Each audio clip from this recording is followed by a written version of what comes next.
podcast. This is another Kings of War episode. Today again with the fabulous Danny Graves. Hello.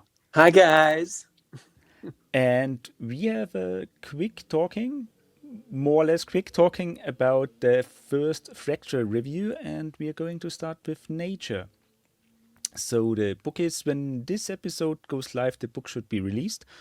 Already people should be able to buy it, and so we can give our open opinion about it, what we think, how Danny thinks it's going as a Nature player, and if he's the good, the bad, and the ugly, his feelings about it. And first of all, we start a little bit with the contents of the book. The Fracture books has, as we already know, Forces of Nature, Basileia, Abyss, and the Ogres inside.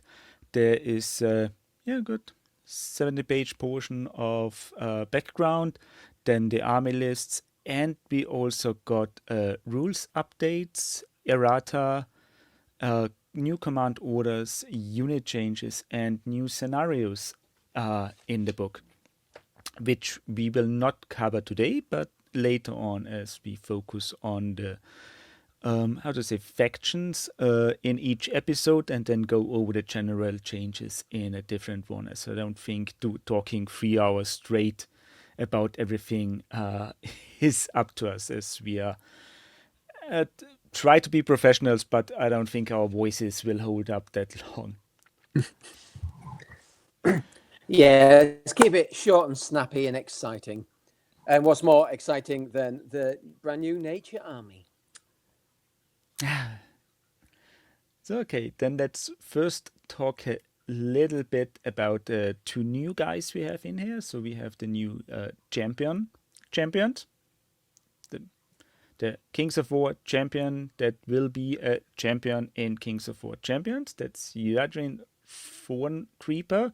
So that nice little fella has a good section of fluff in there that those people watching it on YouTube will have on the screen now. And we have also Flaxhoof. Yeah, he was a character in the previous couple of editions. I think he came in with the Edge of the Abyss campaign. They never made a model for him, but they've brought him back fourth edition. Yeah, so now he's got more lore. He's got a model, I think, and I think at least one of those models should be him. He gets some more prominent pictures in the book and artworks, and so I'm not sure if this isn't him. So we may see a model for him later on, because there is this generic Centaur hero in the hero box, and so either you can convert him from the plastic set, or he will get the model later on, I guess. Right, so for the lore we got some new and exciting stuff, and the lore itself will be covered by the Punny Lore guys with Dave and Mark at, I think further down the line, because I know the first episodes everyone just wants to talk about the rules. And so let's jump straight in. We got new command orders for Nature. We have Blessing, Nature Trails, Stampede is there, Elemental Force, and Entanglement of Thorn. So if I count that correctly, it's 5 altogether. 5 altogether, but I was just counting. There are 2 for elementals dedicated, 2 for hurt, 1 for both, and 1 generic. There's 2 generic ones. So the previous 2 command orders was a basic heal on 4+, and then Strider on a 4+. So we've still kind of got that. Instead of heal now, we've got from heal, it's switched to for every dice you roll and every success, the unit gets a bark skin token instead. So it's similar to heal. It's a little bit more situational.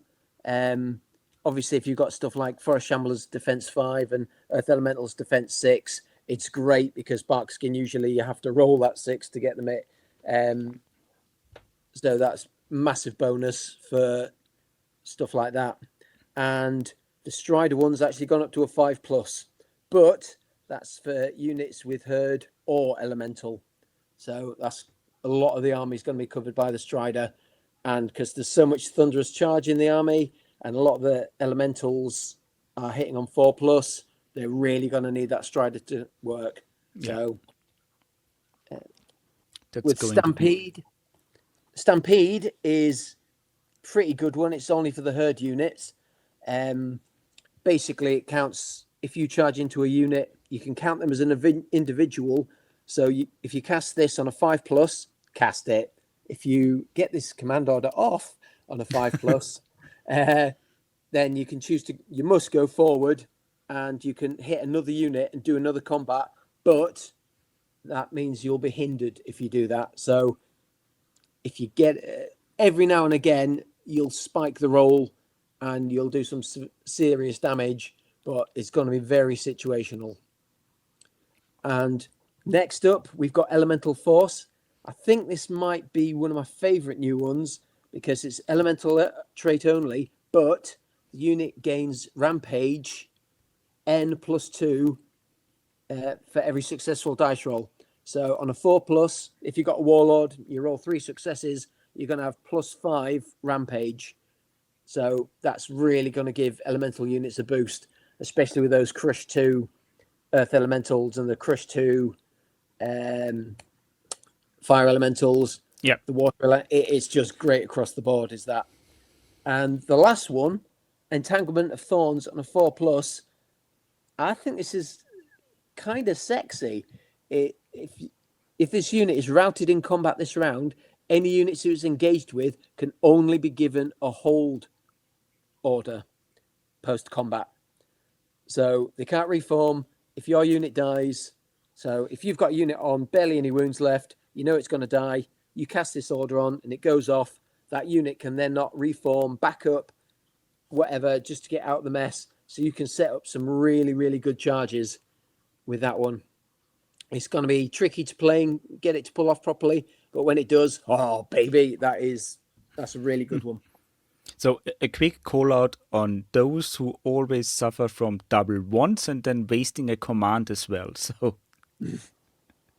now both players feel bad. And it's not just command orders. We've also got a new spell. Would you like to cover this? Yeah. So the Life Awakening spell is like, I think the first we got that is a terrain interaction spell, as it only targets difficult terrains. And friendly units inside get a Barkskin token, which works well with the Barkskin order. So combined, you get some serious defense out there. And enemy units in that terrain take a piercing 2 hit. Right, it doesn't cause a nerf test for the enemy units. It's, how to say, so when you are already in terrain and get the command off and the library spell, it's getting, you have some serious defense in there. You can't double it up with the command order, because if you read in the command order, a unit with Barkskin skin tokens granted by the command cannot receive them by any other means this turn. So you can't use that spell. You can't use the Barkskin spell. Okay, so sorry about this. I read that wrong because I thought when you get the spell off first and then get the command on, it works, but not the other way around. But it's like, yeah. No. Yeah. So it's okay. Basically, if you go into the terrain, you're tougher. If the enemy go into it, they're going to take a piercing 2 hit. Not against the front facing. So things like Gigas and Ogre Siegebreakers going in with big shield, it's not going to count for them. So that's a nice little extra touch, but it's not going to do a huge amount of damage. But for 25 points, it's a little addition. It's very thematic as well, and it's exactly it almost feels like an old Warhammer spell, as opposed to like this unit just gets this many wounds back, or this unit gets +1 to hit. It feels like the very old characterful, very themed force of nature. I mean, so I'm not sure how many times you're going to see it on the battlefield, but it's definitely got the theme, and I like it. So, Yeah, so Arcane Library, the Life Awakening spell doesn't work with the command, but it should work with the regular Barkskin spell. Yes. Yes. So that's why I think I confused it. Had something in mind because I had in mind I can push it up by somehow. So this is like, so dear listener, we are perfectly fine experts and know everything, and it's. But I have to an excuse for ourselves. We're sitting in the middle of a heat wave, have 30 degrees out there, and we both have worked all day. So it's like, yeah, the freshest of mind at the moment. So if you're watching the YouTube and not listening on the podcast, you'll see that we are both currently talking puddles. Didn't know puddles could talk, did you? But another first for the Mantic Universe podcast. So Yeah. shall we get into the core and auxiliary choices? Yeah. So exactly the same as we had. So as we're going through, won't go through every single line, but I will tell you when things have changed and have not changed, and we'll go over the newer stuff in a bit more depth so people know what it's like. So to start off, we've got the Forest Shamblers, and there's no change whatsoever to the stats, the crushing strength, scout shambling.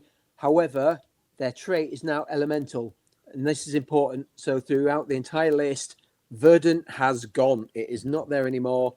All the forest shamblers, all the tree herders, forest wardens, they are all now elemental. So whatever command order works on elementals now works on them too. So we've always kind of thought of them as just wood elementals, and now it's official. Yeah, I think it's a good. So at least for me, I see it as a good thing that Verdant is gone. We now have two important traits. We have herd and elemental. This is the theme of the army. You can have a pure herd army. You can have a pure elemental army, and you don't need to take care that there's some third trait around that you need to consider for army building or which combinations you might get of this. So I think this is a good change in general. I've got the tribal warriors. They are pretty much the same as they were before. Still got the Pathfinder, still Thunderous Charge 1, same points, all the same stats, except now they can also have spears for 2, 3, and 5 points, of 2, 3, and 5 attacks, and it also gives them phalanx, and that's for 10, 15, and 25 points. So a horde of them will set you back 210 points. She's quite only defense 4 and nerve 24 plus, so they're quite expensive, but with that Pathfinder, they're going to be able to move through terrain a lot quicker. And at speed 6, that makes them quite nippy. And that Thunderous Charge 1 as well is also going to give them a bit of punch. So they're an okay choice. And we've also got the brand new miniatures. So what do I you mean, think about them? the first thing I would like to say is that we actually have now again a unit that combines phalanx with thunderous charge. It is not because not all phalanx units have them, and I think that's actually not bad because you have the for 25 points you get more attacks for your thunderous charge and you get a better defense. So it's like, well, I think they are worth it For, actually.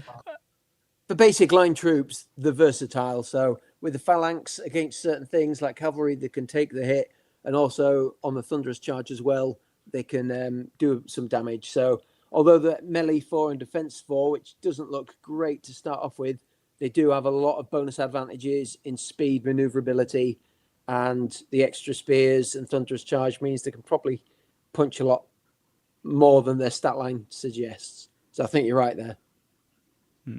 I mean, I like the new models I have heard now. I mean, the conclusion out there I've seen now that we have cat people, or we got cat people with them, because it's like we have those goatee or sheep like horns, we have hooves, and the face and bodies are more like humanoid cats than anything else. So it's an interesting choice to say that. I think I liked it, but it's not what I expected. I either expected to be more like goat or yeah, into the goat sheep like. gain, or to go completely satyrs with a human-like upper body, but now it's complete furry. Sorry, I think furry theme. So it's yeah. So we got dogs with the Xerkali and now cats with the hood. I'm I open don't. for it. Yeah. I see the cat aspect. Looking at the old original artwork from second edition, Mm. that it's not too much different. And League of Infamy also had some small models from there, and they're not horrendously different from that. I'm not sure I quite like the horns. It almost looks like, I don't know, a medieval court jester. They've got like the big floppy Yeah. things coming on the side. Um, Overall, I think they're okay. I don't look at them and go, oh my God, I need to go out and buy an army of these. But I don't think they're terrible either. They're just okay. I mean, looking at the champion at Yadrin, so the horns on him look actually good. So it's a stylish choice. I mean, on the other hand, cutting off horns from plastic models if you don't like them is the least thing to do. So that's easy going if you really want to fool cat people. What I'm thinking or what I have thought about is because I'm definitely getting the champions box just for our little fella here. So there's that. And what I'm thinking to make them or to try to cut the horns and put them more upright to get some little Hollywood Viking style out there. You know, it's yeah, but let's see when I got the models what is possible and what I need to adjust or change. I mean, the only thing I really don't like is the mane or the hair on the cavalry heads. I mean, it's supposed to be like flowing in the back to give some motion with the models. So it might be on the preview model pictures that we have that those looks a bit strange. I need to check the models when I get them. But this is one thing I might just remove or replace them with infantry heads once I get them, because there should be enough heads in the infantry set to switch stuff around. Yeah, but the horns look a lot chunkier on the centaurs. They're a bit more impressive on them. That's it. Yeah. Overall, there's a couple of little things I'm like, yeah, that's all right. Overall, uh, I'm not excited or I don't hate them one way or another. They do what they do. I wouldn't want to paint an entire army of them, but one unit in an army wouldn't be so bad. I prefer the centaurs to the basic pharaons, but I've got some of the old Mantic metal ones. Yeah, me too. Now there's a new edition, and I'm looking at my list. To be honest, I might just take the financial hit and just enjoy throwing the damn things in the bin. I don't think I've ever thrown toys in the bin before, but those old metal ones. I mean, Just...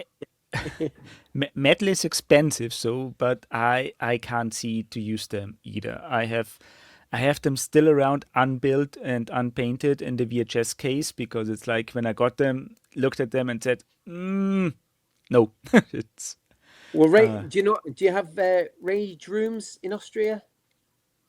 It's getting quite kind, popular.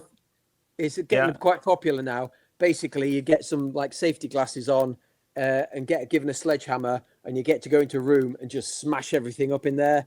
It's yeah. like a rage room. You just get it out. I think we could have a Mantic rage room. We could set it up at Clash, or we can basically just fill it full of the old metal Centaur models, and people can just go in with like a hand hammer and just Yeah. pound them until they're flat. I mean, if Mantic really wanted to be nice, they would make an exchange at Clash of Kings or at the con and say you can trade your metal or original metal models against plastic ones as long as they're unpainted or unopened. Like Don't prove that you bought them, and because I don't think there are that many out there that actually have the originals, that this would make hurt them. But then again, if Mantic can sell off the metal via some trader or things like that, they might make a profit on that one. To be if you've still got them unbuilt in the case, I would love to. If you come into Clash of Kings, just go up to the store when Ronnie's there and go, "Can I have a refund on these? Because I want to buy the new ones." And just so we can film the look on his face. We are going to do them. I bring my models, you bring yours, and then we confront Ronnie with it. Can we exchange those to get the new plastics? Please. And without No? further ado, and before I come up with any more stupid ideas to get myself in trouble, well, I wouldn't get myself in trouble. I'd get you in trouble because I'm a professional, damn it. Yeah. We have the other build for the Pharaons, which is a Tribal Hunters. So, same stats. They've got speed at 6, melee 4 plus, defense 4 plus, again 10 attacks and 11 nerve. However, they also have shoot 5 plus because in addition to the Pathfinder, they've got scout, they've got stealthy, and they've got 18-inch range slings with piercing 1. But they are 130 points for a troop and 165 points for a regiment. So they're quite expensive. But with that scout, well, the scout will give them 6 inches scout up, and that'll make them 24-inch range on the first round. So they won't be getting any shots off if you get the first turn and scout up. But with that defense 4 and the stealthy, you and the Pathfinder, you put them in woods, standing still, shooting out on 4s, they might actually do not too bad. Yeah, having 2 regiments of them, scout them up first turn, stick them in a wood, and you're going to have so many other threats with thunderous charging units. There's a good chance they'll just leave your little Tribal Hunters alone. They're not going to get shot off with the stealthy and the cover. So, yeah, they might be quite a nice little choice. Then, but yeah, use the Pathfinder, use the Scout, put them in terrain, then get our Life Awakening spell up to push up their defense with the Barkskin token, and you're happy to go. Yeah. So, yeah, nice little unit. I think they're quite expensive, but shooting units tend to be. They're pretty naff in combat. They're defense 4, nerf 15. So you hit them in combat and they're probably going to turn to mush pretty quickly. But it's a bit of a change from lots of hand-to-hand combat stuff. I wouldn't think you're going to get a shooty army out of them. No. It's not that type of list. But it gives you that shooting option if you need it. I mean, talking shooting armies, there are a lot more shooting options in there. So we may get a shooting army out with all the other options used together. So they are giving those nice shooting core units. But we check. One thing that should be noted with the Tribal Warriors and the Tribal Hunters, because they're regular infantry and we have the Phalanx unit and a shooting unit, that all those out there who have previously used Naiads for their nature army, which were cut off, they wandered off away from nature and go back to Trident. You have now 2 unit options to use them for, because you can use your old Ensnares as the Phalanx unit for Tribal Warriors and get the Heart Piercers as Tribal Hunters in there. I didn't think of that. Well spotted. So all the saltiness should be gone now. I've actually slowly over the years been working on a total Naiad army, but I've got like 3 regiments of Heart Piercers and what with the core rules and the army building system in Trident Realms was like, finally going to get to paint these up and do it. And I just look at the unlocks and I just went, no, I'm not. So, yeah, for the better or worse, do it later. Yeah, it's a problem for future Danny. Yeah. Who hates me already, so sod him. Right. Double down on that. We're now on to Centaurs, have now become Centaur Brace Striders. They're pretty much exactly the same points, except the troop is now auxiliary. They've got the herd trait still crushing 1, still thunderous 1, still nimble and Pathfinder. So, same points. They're pretty much like same they points, same stats, new models. Yeah, they're pretty much the same they were in the last edition, except in this edition they got a boost to their attacks. So they're 16 attacks for the regiment now. So even against the old units, they do put out quite a lot of punch. You think, they're only defense 4, they're only like cavalry, but then they hit you and you're like, damn. So, yeah, Yeah. no So problems there.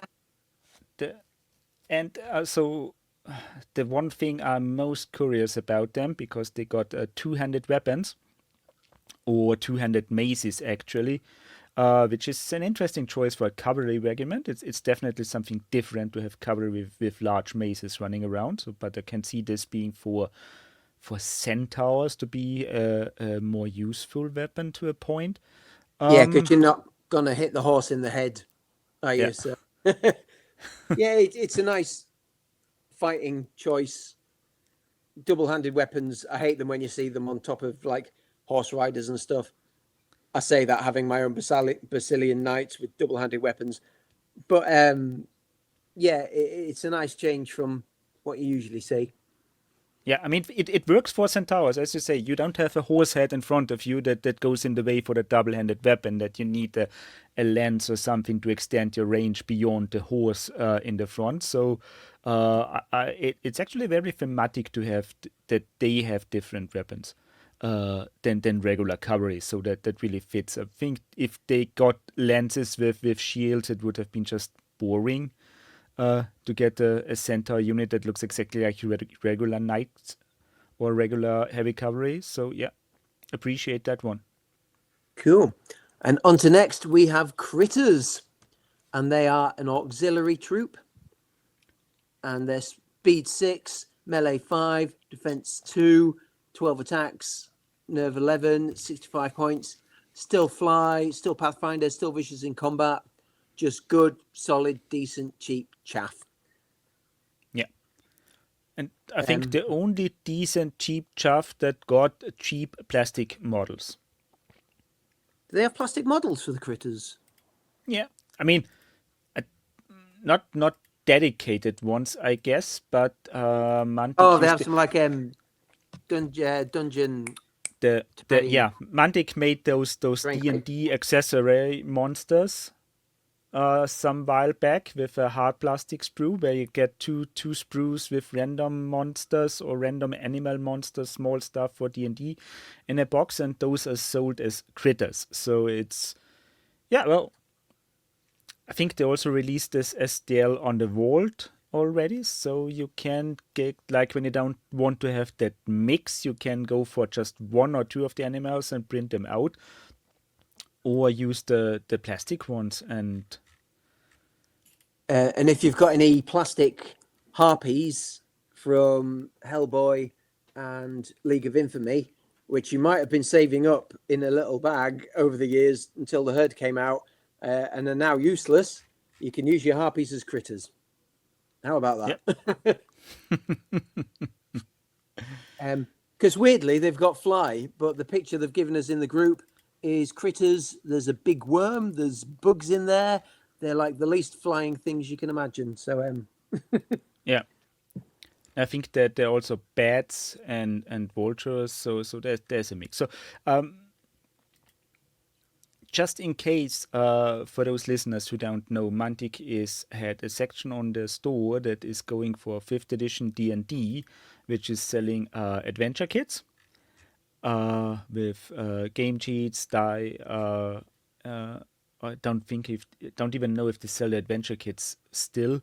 But they also have packs for D&D monsters. Like they have those old plastic PVC stuff in boxes. So they have the old Night Stalkers there. They have some stuff from Hellboy and things like that. So you get some pretty random stuff that is for RPG purpose, but for nature players, there are 2 or 3 interesting sets in there you might want to look into. Like there is this magical beast stuff that got the unicorn and owl bear and a minotaur and things like that, or a herd. So there's a pharaoh with a sling in there that can be used as a champion, hero, or unit upgrade and things like that. So if you're interested, so if you want to expand your model lines for the herd army, just look into those sets as well to get some inspiration and things you want to do, because this Tons of options. Yeah, a lot of things. Just to say it so that I don't forget it. Sorry. Right, and on to the next two choices in core. I'm not sure about this, and I'm surprised they kept them in, but we've got Nature's Knights and Order of the Thorn. So all those people who previously had Order of the Green Lady armies can technically still have them. However, they are 0. So you need a special character in the champions to unlock them. And they are also auxiliary. So if you unlock them, you still need to get all the other core units to fill up your core slots as well. So you can take them. I'm not sure how viable it is. Maybe if they weren't auxiliary, and you could. I mean, Yeah, I mean, they're not great for the knights. They're 205 points. They're a regular knight unit, but as we're going to come to in the specialist section, there is a unit that is just going to make you not even bother. Order of the Thorn's not bad. They're basically headstrong with phalanx, but hitting on 3s, defense 5, 15 attacks, and they're only 150 points. So if you support them with the right units, they're going to actually be a really, really good strong center for a lot of your other stuff to revolve around. But again, you're having to spend the points on the champion to unlock them, and they're also auxiliary, so you're going to need your other core choices anyway. So not sure how viable it is, but the option's there if you're really, really, really, really desperate. So that desperation is the point. I think that was the whole storyline of the Brotherhood anyway. There's no new models for them. I mean, maybe because Mantic now has the plastic models for Basileia that are pretty flexible, at least for the knights and the horses. So getting resin or SDL upgrade parts to turn the Basilean plastic knights into Order of the Green Lady is a possibility that we may see at one point later on. I mean, I appreciate that they are actually there, so not forgotten. So those who have like 1 or 2 Brotherhood units for the nature armies can still use them. If you have a full Order of the Green Lady army that has no elemental or herd or general nature units inside, I guess going with Basileo or Kingdoms of Mans is the better option anyway, because there are not that many humans left in nature. So, like, really, if you have a nature army and had 1 of or 2 of those order units before, you can still use them. The idea, if you had a full Order of the Green Lady army, might be better at looking at something else. Or just go full Count S and go with and use the Based Riders as your knights and the herd infantry for your humans. Yeah, there's lots of different options, but you don't have the army that you had in 3rd edition anymore. Yeah. Being that they haven't really integrated this that well into the army list, probably just give it up at this point. I took Order of the Green Lady a couple of times in the last edition, but that was basically just using my Basilian Spearmen. I gave them all shields with trees on, so I could use them as Order of the Thorn and use my Basilian Knights as Nature's Knights. It was fun, extra army, but yeah, I won't be doing it again. Use them ahead. I mean, it's like, how should I say? I had a Brother Mock army, so yeah, I have to look into Basilea if I'm gonna play my Brother Mark with them or just go over to Kingdoms of Man at one point. But like, I can feel you, so. I think this was I think they pissed so many people off getting rid of so many units and armies when we came straight to 4th. I think this was probably just so it's not to piss them off completely now. Yeah. You can still do it, at least if you've put the units in, even if they're good. At least Mantic can hold the head up and go, look, you can do them if you really, really want to, but you're not going to want to. So yeah. At least maybe we have to see a look at what the special characters are and what armor builds are possible with them. To check, maybe someone now finds a a fully broken combination with those units that no one else checked because everyone else ignored them. Yeah, that the first weeks or months will show if we may be wrong, we may be not. Let's see what the Plus other they've got, guys. plus they've got the Brotherhood trait, and all the command orders affect either herd or elemental. No mention of Brotherhood in there. Yeah. So So you just get the neutral orders out there. there is one So unit that I think you could add in to boost them, and I think bring them up to okay level, but we'll get to that shortly. Because we don't want to ruin the surprise. Because now we're on to specialist. And another reason you're not going to want to take knights is because we now have Grimbrocks. Now you're going to have to listen to this carefully because I'm not lying.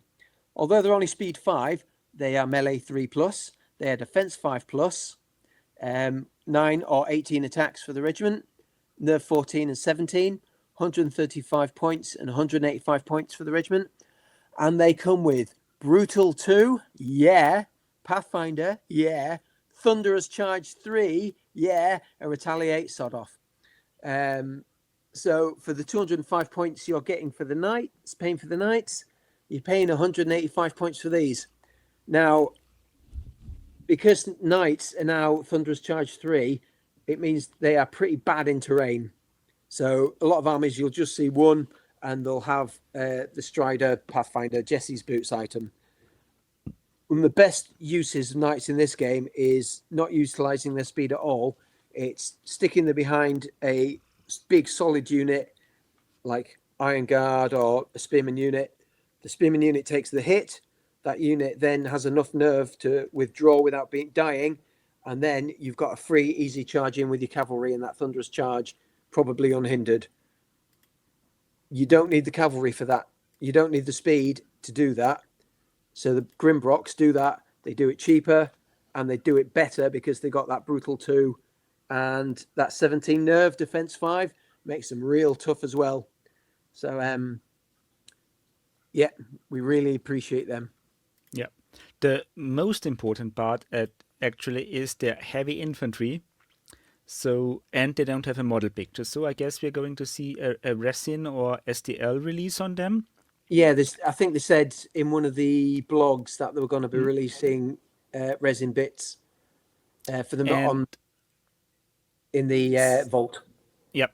And saying they're heavy infantry, those are the obvious choice. So if you have some leftover salamanders from previous nature armies, this is the unit you want to use.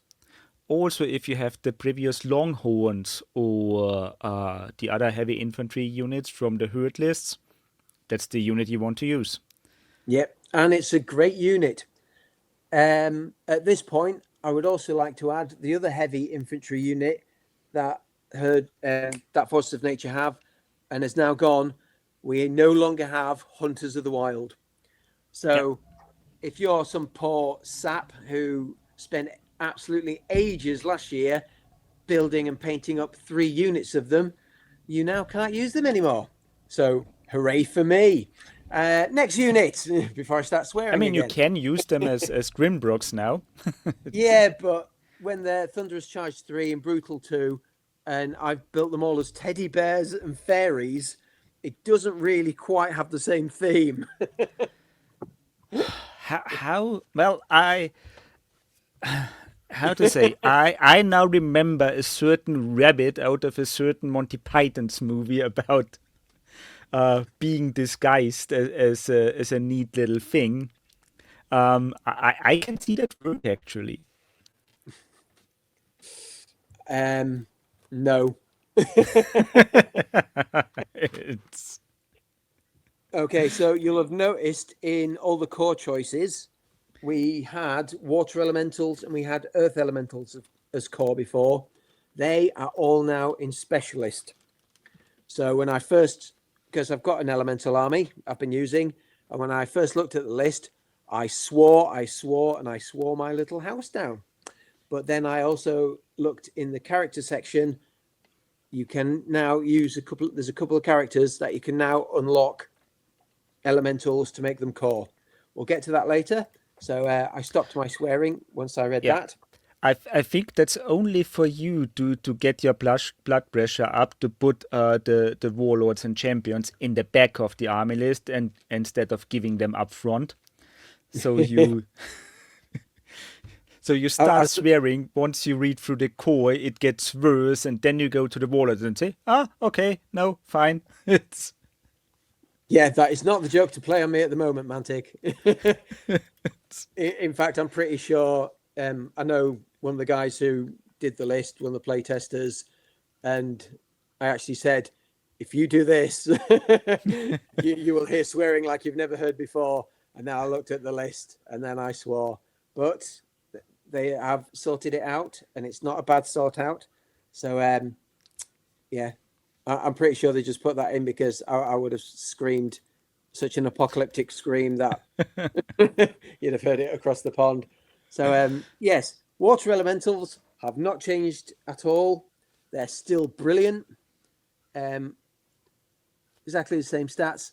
However, they have changed in one respect because they're crushing strength 1 and they're thunderous charge 2, which means if they're going into something hitting on 4s, they're going to do a lot of damage. And in an elemental army, they're probably your best hammer. However, if they don't get that Strider unit, the Strider order off, they are pants. So if you're going against a defense 5 unit, you're going to be getting what, 8-ish wounds on a front charge. However, if you don't get that Strider off, you're hitting on 5s, you've got crushing strength 1, you're doing what, 3 wounds? So dropping that Strider order down, I really don't like. And that's really affected lists with a lot of thunderous charge like the water elementals and the Grimbox. So I'm not sure whether I'd like it to still have been on a 4+ and have less thunderous charge and make it all a little bit more balanced. I haven't had a chance to play a game with it at the moment. I don't like that Strider change. I understand why they did it, but I still don't have to like it. And the Earth Elementals as well, they've gone into Specialist. They're still exactly the same stats as they were before. Absolute bargain at 180 points for the regiment. Although 14 attacks, don't expect them to kill much. Yeah. Hitting on 4s, it's hitting 7 times. You may be doing 3, I don't 4 think wounds. you take a defense 6 unit to kill stuff. So it's And because you've lost the heal command now, there, and you're going to have to put bark skin on them instead, I think they're probably a touch weaker for that. But equally, you can put the rampage order on them and they can go squashing infantry instead. yeah. So they've balanced out. They're less tanky, but they're more killy. So whatever. We've got a bit of a weird choice now. We've got a unit from previous editions. We've got Spirit Walkers, which are infantry. They're a troop and a regiment, and they're speed 6, melee 3+, defense 3+. They've got 10 attacks and 15 attacks for the regiment, 13, 17 nerve, 115 points and 150 points. They've got the Thunderous Charge and Pathfinder, as the Pharaons do. They've got Headstrong, which is all right. They've got Stealthy, which they pretty need with that Defense 3. But they've also got Dread. And rules like Dread, Cloak of Death, Radiance of Life Rally, they're a force multiplier. So it basically, having that Dread bubble there, it'll give all the units around it essentially brutal. So it's a nice little touch. 150 points. They're not massively different from the tribal warriors with spears, hitting on 3s, so they're going to do a bit more damage for flanks. I'm not really sure why they put them in, but they're okay. I think best of all, it'd be a good chance to take the Pharaons and maybe convert and paint one of those units a little bit differently for a bit of a change.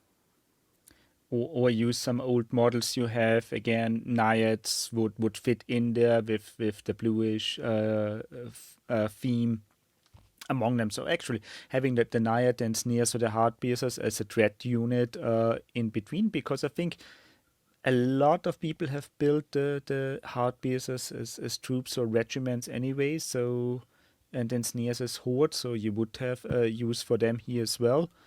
I expect that we get some resin models or resin upgrades from Mantic at one point in here, but I can see painting them a more ghostly theme or in an elemental theme. I like a dread unit. I how to say it's I think these force multiplying units are nice, a good addition because they work together with everything else. It's something just taking. I'm not sure if I'm going to take a troop or a regiment with all the other specialist units in there, but I still like the unit. Yeah, that's it. Just a bit of fun, great modelling opportunities. And if you've got a tournament and you don't have time to paint the last 500 points of your army, and you've got an old ghost army sitting there, just chuck them in quickly and hope nobody notices. Yeah, it's not like that. I don't have. Well, it's you haven't seen my army, haven't you? I think because it's like I have. My nature army is like an improvised army from long time ago before there were actual models around, more or less. So I have some as my hard piercers, or they became hard piercers later on. I built some human pirates in a ghostly scheme that became later Naiad hard piercers when the list developed. Yeah, they're going to be that unit. So it's I have that unit already, just can't put it on the table again. It's like perfect fit. Beautiful. Less work. Sounds great to me. And carrying on our specialists, we then on to the air elementals, which are exactly the same, which means they're brilliant. I know Dan King, he's one of the best players in England. He's been using 2 units of these, and one with the hammer measured force, and one with, I think, with the brew of strength on the other. And he's just been owning the top tables. I think he's best nature player in the country at the moment. I think I'm only 3rd, which is really upsetting, but still, he's beating me, so he must be doing something right. But yeah, they're a great unit. My favourite addition to them in this edition is having that leaper rule. So you can just march up behind your earth elementals. They can't be shot off with that defense 4. And just when they're close enough, they can jump over, turn, surge, get in the flank. Or if you're moving forward, putting them in the right place and your opponent's armies come in, you can hopefully put in enough pressure to get a flank there. And having that leaper means that they're not going to get shot off. I mean, they're fearless anyway, but that defense 4 goes down really, really quickly when the entire army's shooting at them. So, yeah, we like them. And those are nice models as well. So it's... Yeah, in my army, I've got one. I don't use them as a horde, but it's a bring and buy sale. And somebody had a unit. I was like, haven't painted any of them yet. £10 for 3. I'll have them. So I painted up 3, and I love them as a regiment. They're a really good little blocker. They can go around the units. Use them as a troop. Sorry. So they're good on flanks to get flanking units later on. Going over to get objectives. Use them as chaff. They're just a good all-round unit. No problems there. Right. Yeah. We are now... they already at the vault? Yeah, I think so, yeah. All the elementals are on the vault. Yeah, apart from the forest. Apart from the forest shamblers. Yeah. So if someone wants to make his life easy, print the air elementals in clear resin. Oh, yeah. Fancy. I knew I kept you around for a reason. It's ideas like that. Let's keep them coming. Yep. Right. The new Centaur box has 2 options. You can either build them as the Bray Striders, or you can build them as the Bray Hunters, which are now a specialist choice. So troops and regiments, they're speed 8, melee 4+, shoot 5+, defense 4+, only 7 attacks and 14 for the regiment, nerve 13 and 16 for the regiment, 135 points and 200 for the regiment.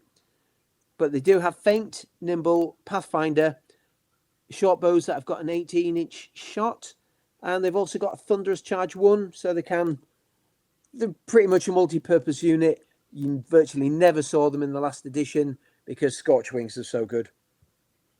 Yeah. They're comparable to Scorch Wings, pretty much identical in a lot of ways, except Scorch Wings are an extra 35 points, speed 10. These are speed 8. They're both really bloody expensive at 200 points. Mm. I think maybe having one unit on a flank behind and off to the side of your main battle line, so they're not really going to get charged. Just plinky, plinky, plink some short bow shots in there. Maybe commit with a Thunderous Charge if you've got a flank or you need to spot another unit, or just speed them up the flank and get an objective or a table quarter in a late turn. Hide them a lot.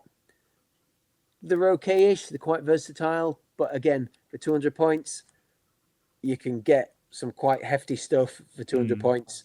Would you rather have that or another regiment of Grimbarks? Yeah. I mean, it's a tricky one. It's those light cavalry unit are in a tricky spot in general at the moment, I would say, because you pay for the flexibility you have with them. Same with the elf swan and things like that. Then again, depending on how you play, so this is really coming down to personal choice because you have an actual cavalry. The Grimbrooks are heavy infantry. The Grimbrooks are melee or close combat only.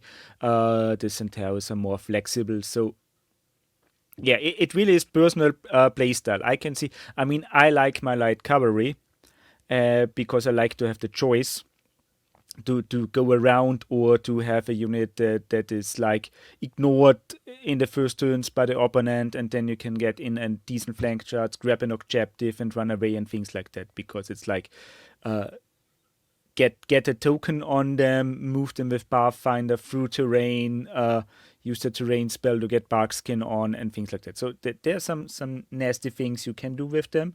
But it's really up to personal preference if you want to have the light cavalry or the heavy cavalry equivalent in there. Yeah, I don't think they're terrible. I just don't think they're wonderful. They've definitely got a place. And the models, again, they're in the plastic set. So they're easy to build. They're nice, different unit to paint. So they're okay. Yeah. And that brings us on to Beast of Nature, which you can only have up to 2 of. It's exactly the same as it was before in the previous list. Still in the specialist, which is very good. We've got a brand new model for it. I don't know how to approach this subject. Do you want to take this one? I'm always taking 2 Beasts of Nature and a Nature Army, so yeah, there's that. I No, I mean appreciate it. the new model.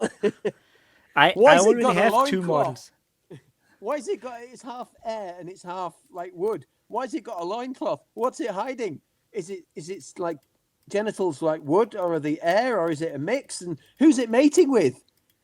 Like Do you really want to know who's he mating with? everybody who's going on, it's just like, what the hell is this? I agree with you. What the hell is this? I think it's not a good It's a model. Beast of Nature. I mean, I The have to say, loincloth. Why the loincloth? I don't. So the the close combat version, let's call it that, that reminds me too much of a Pokemon to be anything that I would go. The winged version, however, doesn't look bad. I'm just not going to paint this as a mix of elemental themes. So I wouldn't go with those bluish colors on a wooden frame. I would have said going with earth and wood theme would have been better, just from a personal taste. Yet I have, how to say, my current beasts of nature models I built on my own by using some copper wire and then there's soaking tissues in BVA glue to put around it to make some like ghostly thing that has this no real shape with wings about that, so that it's just painted in a ghostly greenish theme. It looks as bad as or it looks worse than the one that is there on now officially available to say that one. It's not. It's but it's like yeah, I actually like the winged version. Some parts I not sure. I would cut some parts off, model some parts on, and to make it either a flame wood hybrid or an earth wood hybrid, and not the water or air stuff in there. But it's like Yeah, I get the concept. I understand what they're trying to do. I just don't think. I want to take you back years ago when Armada was coming out. I think it was the Abyssal Dwarf Fleet, and they had a brilliant idea of having a giant worm with wings as one of the flyers. And they released it. They put the preview up, and everybody went, "That's a flying butthole." And Mantic went, "Oh yeah, it kind of is." And they actually, to their credit, I've never seen a games company do it before. They thought, we better not release that because we've just put a flying arse in the game. And they took it off and they put something else in. I think this Beast of Nature might be the only other time I can think of since then where I've seen that much scorn for it online. And compared to, well tried, boys, but I think you missed the mark on that one. the funny thing is going through different communities and things. I have seen a theme coming up with nature is that there are people who actually like the beast of nature but hate everything else. And so there is something going on here, that there is some different taste out there, that people who actually appreciate or like that beast for what it is, but cannot connect to anything else what there is. Like I've seen people, especially when we talk later, the avatars or the avatar of the father. And people have said that's actually a decent avatar model. That's a nice big monster or leader for the herd, but they hate the beast of nature. And then I've seen people like, no, that avatar is stupid, but the beast of nature is nice. So it's I'm not sure if this are large groups actually, or if this is just some how to say the small bubbles around, but there's something going on in the wider world. Right. So let's go to the last ones of the specialist choice, the fire elementals. So what do you think about the fire elementals? I've never used them before. I prefer the water elementals just because they kick out so much damage and they've got the regen. But fire elementals with a 3+ to hit, crushing strength 2 and vicious, and now with the new command order giving them rampage as well, they really can kick out the hurt because 16 attacks, very good. But plus water elementals are some of my favorite models in the game. So if you want a hammer choice for your elemental army, you've got 3. You've got your air, you've got your water, and you've got your fire, with your earth elementals pretty much as your anvils. So there's a lot of good choices, and the fire elementals are just a lot more reliable, kicking out damage. 205 points for that. Yeah, they're worth it. They're decent. No complaints. And that brings us on to the support section. All the big juicy monsters. And some new ones. Yeah. So first up, we've got Scorchwings, which were one of the most hotly contested, argued, feared units in 3rd edition. They're still okay. They've got pretty much the same stats as the Hunter Bray Hunters, but they're speed 10 and they've got fly. And they're large cavalry, so they can get into a lot of extra places but they're 235 points. And for Defence 4, Nerve 16 for a regiment, they are very, very squishy for 235 points.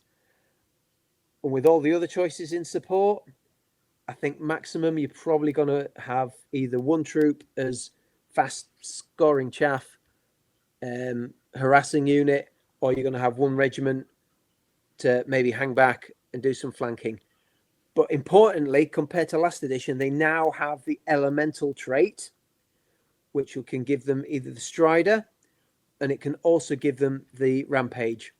So if you can use a Warlord to do that command order, you can have between 3 to 5 if it goes off.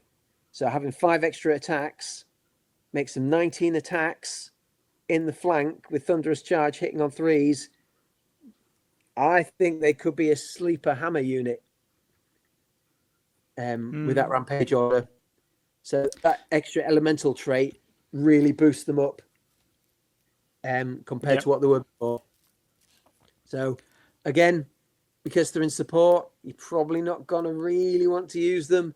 And the Bray Striders are going to be the better choice because of that and the unlocking system. But they're not necessarily a bad unit. They're just very fragile. But if you use them right with the right command orders, I think they're quite a decent sleeper unit. Right. I mean, it's an interesting because there are a lot of elemental choices in support in general, but you can go with so I would say Scorchrings are the unit you want to use if you want to have a fire theme going on. Yep, can't argue with that. Alongside, yeah, they go pretty well with the fire elementals. There's no really fiery characters, but yeah, just a good, decent themed unit. Plus, if you've got all your armies drab greys and greens and browns, just having one flashy unit like that just gives it a little bit of sparkle, doesn't it? Yeah, absolutely. Right. Then we got the Tree Herder. Only 2 Tree Herders, but to be honest, you're not going to need many more. Again, same stats as before. However, now the very inspiring is elemental trait only, whereas before it was only verdant trait. So still 255 points, and now it's elemental instead of verdant. So it's a great choice. That Radiance of Life really boosts everything around it. It's got Scout, it's got Strider. Tree Herders have always been fantastic, and 255 points makes them fairly cheap for what they do. Importantly as well is because champions are so expensive now, if you don't want to play armies and pay all that extra points to have to use command orders, units like this in the support choice, like Tree Herders, the Halfling Iron Beast, if you don't want to use those command orders, having that extra inspiring and support really, really is a good choice. Yeah. I played Halflings at one event and I got one command order off in 20 turns, 20 rounds. I managed to get one command order off just because it wasn't at the right place in the right time for it to go off. And I was swearing again. Swearing again. That's on you. That's on you. But having that Iron Beast in the list with inspiring really helped. So if your army's not wholly affected by command orders and you want some inspiring and don't want to have to pay for extra champions, Tree Herd is a damn good choice. And Defense 6 tank Radiance of Life. I spent most of last year using a verdant list with a Tree Herder in, and I love them. Yep. Not wholly struck on the Mantic model. Doesn't quite do it for me. So I've got a couple of others from old school miniatures, which I do love. No, I mean the old world ones. I don't. Do they have the released already? The old metal ones. I think the most interesting alternative models out there are the Lord of the Rings Ents, because they are plastic models. If I recall that correctly, there were some of those. So there are some decent large Dreammen in plastic from that range out there. Then the old world ones, I think, are metal, and I don't know what current plastics of the modern ranges are available. So No, the ones I've got are old school miniatures. They're a separate small company, and they do a lot of old school, like 80s, 90s style models. okay. And two of them from there. I've got one painted up quite dark as the Wilt Father, and then I've got a brighter one as a regular Tree Man. And they've been probably more battles I've played than anything else. Absolutely love the models. So there are a lot of Tree Man choices in. You can have lots of different themes. You can have old sort of like bulbous noses ones. Trish Morrison, who did the original Games Workshop ones from Marauder Miniatures, I think. She's got some, the Harrowhurst. She's released a new one out recently, and that's gorgeous. Yeah. So yeah, there's loads of great options out there. I mean, the Mantic one isn't bad. I mean, how to say, for my taste, it's a little bit too large for resin model. So I would, how to say, I'm usually traveling a lot when I'm playing, so I like my models to be more compact, so they are easier to transport. So while I like the tree herder as it is, I would like it to be just a little bit smaller, so that I can have less hassle to transport it. Yeah. So yeah, it's not a bad model, just doesn't do it for me. I do, however, love the Greater Air Elemental, which is next. I don't like the way Mantic paint the air because it's all like light blue. It's almost looks like a summer's day cloud. I've painted mine up as a storm, and I've done like twigs flying around in it and a little bit of lightning. I was even tempted to do a Midwest old woman on a bike going around, so it looks like the witch from Wizard of Oz. I didn't quite bring myself to it. I do have a Granny Weatherwax from on a 40mm base. I've never got around to using her yet. I've got her painted up in a box somewhere. So, but yeah, Greater Elemental hasn't changed one little bit. And why would we want it to? Because it's great. 195 points. Only thing I don't like about it is it's not having the nimble. So you can't just nip over. So if you want to get something in the flank, you've got to line it up properly and judge where a unit's going to be the next turn. Sometimes to get a flank.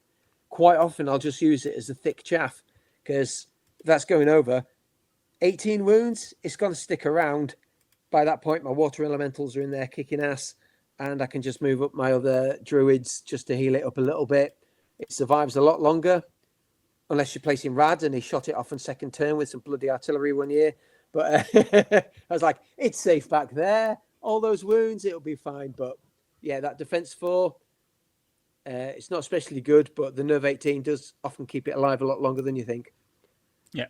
Again, only 2 of them, and same with the Greater Earth Elemental, which is next. He's a Titan, exactly the same as he was before, 190 points. There's nothing more I can say about Greater Earth Elementals. If you want to have your defense 6 high nerve anchor unit into the game, that's the one you take. Yeah, it's a choice between him and the Tree Herder. Him and the Tree Herder, they're pretty much the same, but the Tree Herder's a lot more expensive. This guy's cheaper, and you can surge him into flank, so potentially a lot more damage output. Yeah, he's great. Yeah. And now onto my favourite 2. Oh boy, oh boy, oh boy, oh boy. See, when I first started playing with nature, I was gutted they took Pegasus chaff out. So I thought, never mind. I can still use them as beasts of nature. So I was using my Pegasus. But at the speed 7, I just wasn't finding beast of nature doing enough. And then I looked at the list, and I looked at the Great War Elemental. Hands down is probably my favourite Mantic model of all time. And I had to put that in. And at Crushing Strength 1, Fearless, Regen 5+, Shambling, Strider, boys and girls, Strider, and Thunderous Charge 3. It's fast at speed 7. It's tough, defense 5, nerve 18. Hitting on 3s with attacks 10. It's 225 points. It's quite expensive. But boy, does that do a lot of work. Get it up a flank, smash whatever's in its way, turn it, and then just spend the rest of the game going across the line of the board, You're dead, you're dead, you're dead, you're dead. And if you hit me back, I don't care. I'm going to regen it back. I'm going to outgrind you anyway, even with my crush strength 1. Great water elemental. I've only used 1. If I could have 20, I would. And almost the same goes for the greater fire elemental. Again, only 2 of them, but he hasn't changed anything. Again, 225 points. It's the same stat line, except it's only speed 6. Hitting on 3s, defense 5, 10 attacks, 18 nerve. But crushing strength 3, again, the Strider boys and girls, the Strider, and vicious in combat. I've had it charge in the front. I've had a good roll and done 10 wounds straight out. It's almost comical. It's the only fireball I've actually got in my, only shooting I've got in my list at the fireball. And I think I've shot it twice in 3 events. But certain times you can do your fireball, do a couple of wounds, and then you can surge in afterwards and do your 10 attacks at Crush 3 Vicious. It's beautiful. I can't beam about it enough. Yeah. So in my list, out of all the greater elementals, I take 1 of each, the air, 1 of the water, and 1 of the fire. And that just gives me options. I've got some flying chaff in there. Yeah. It can do some backfield damage. And the fire and water are just absolute beat sticks. And they can hold the ground. If you want to take 1 of each, I guess we skip the next unit and go to the other one. 1 of each elemental, and you have the primal chorus, a new unique unit that is like, one of each. What do you think about that one? I don't know. It's really weird. I can't decide if it's terrible, it's awesome, or I'm just not seeing something. I mean, 215 points, it's a little bit more expensive, but you're getting a lot. I mean, speed 6, melee 3+, defense 5. It's only 12 attacks, nerve 17+, but it's the primal scream. This is the weird one, and I think it's brilliant. The unit has Surge 5, which you can only cast on its spell, but if it does, and it makes contact with the enemy, it gets +3 extra attacks.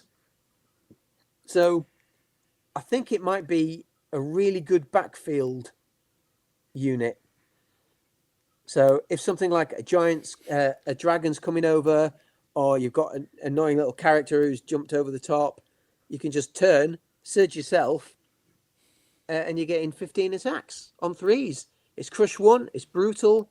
It's got Leaper, which is, I'm not sure if that's great or not, because it hasn't got the fly, but it's still got the Vicious, so regen 5+, so it can do a little bit of everything. And it's sneaky, and I fully appreciate sneaky. I think I'd have to play with it a lot. I can't decide. I think I love it. Yeah. What do you think? As I say, it's a weird unit, and that's why I like it. I like those weird stuff. I mean, it's really something like, if you have 1 of each elemental and don't know what to do with them, or you can't play H1, but you want to, just put them all on a regiment base and then go with it. Or you have some leftovers of your troop choices, because you don't need to use the greater elementals. You can use the smaller ones, like you have built units. Got the decent box, got some leftovers, don't know what to do with them, put them into a new unit. So if someone has now too many fire elementals or too many greater fire elementals because they, did overbuy in the past editions with their theme and now limited to 2, so you can get this all on those your remaining ones on the primal chorus unit. So I see some great modeling options here, just to put it shortly. So this is the one thing where I like it.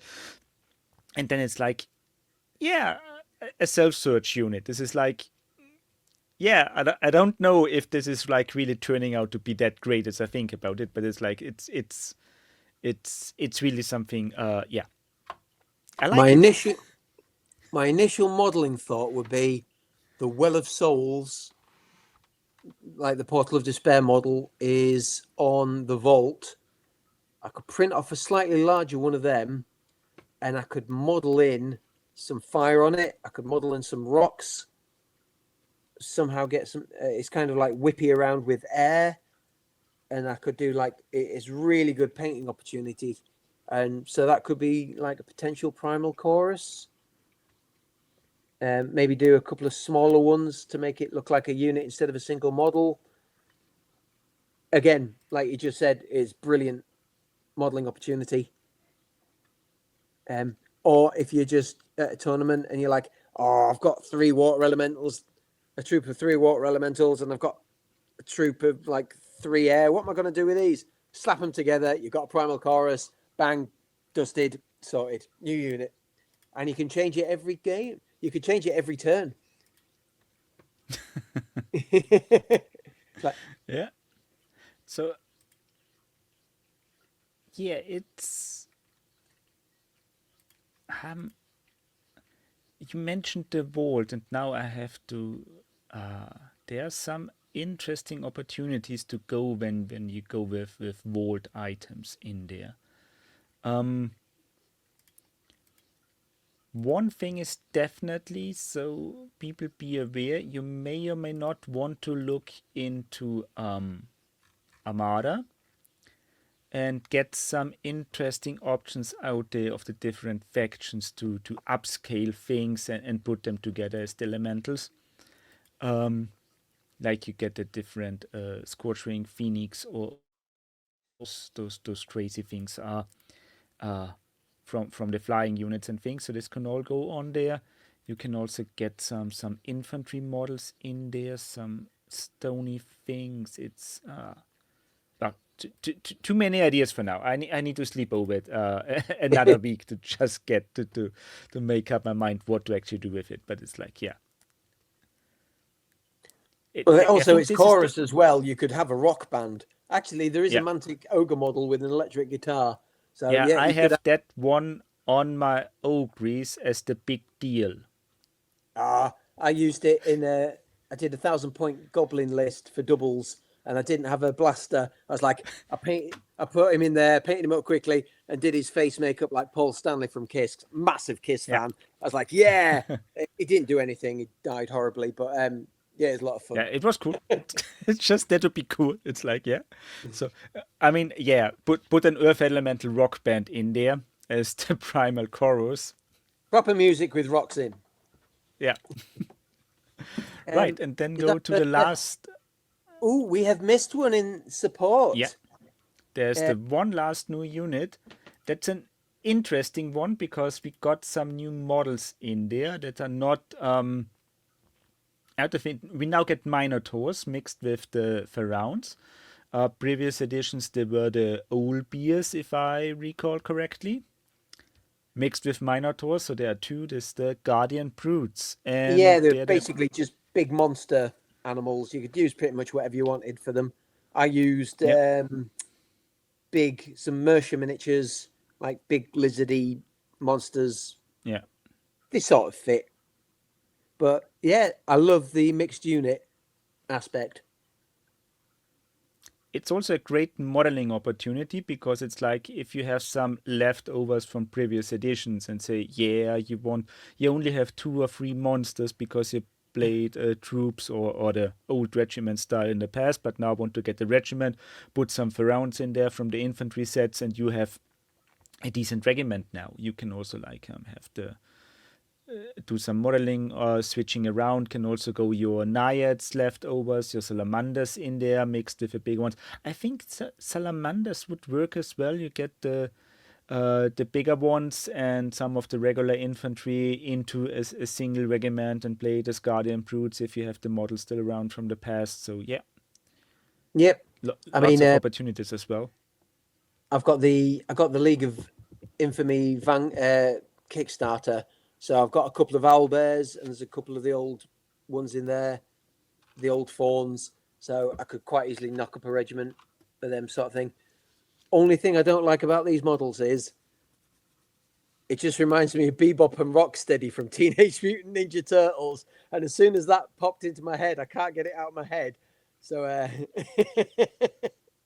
but that's just me. I don't see the problem in here. I don't know why it should be bad.